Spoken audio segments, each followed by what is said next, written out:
The top 3 things that should outrage you about the Environmental Protection Agency. In case you haven't heard of the EPA, it's a really big government agency with a really big budget and an alarming messiah complex when it comes to advancing Big Green's agenda.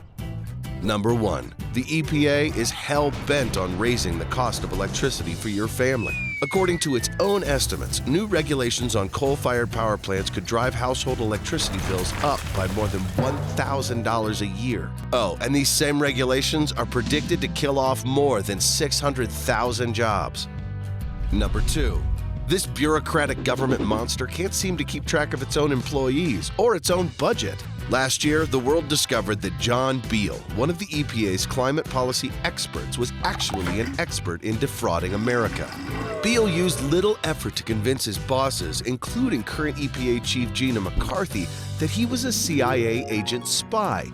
We're not making this up, whose position required him to disappear for months on end while still remaining on the payroll. He ultimately cheated taxpayers out of almost $1 million. And number 3, the EPA, which should be a science-driven public service agency, is constantly getting in bed with agenda-driven environmental activists. In fact, this pillow talk has resulted in EPA talking points being taken directly from activist group materials.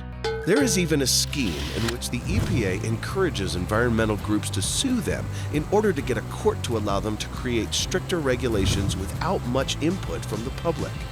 The bonus to this scheme? Taxpayers pay the court costs of the environmentalists. There's a lot more that would make you mad about the EPA. Find out more at EPAFacts.com.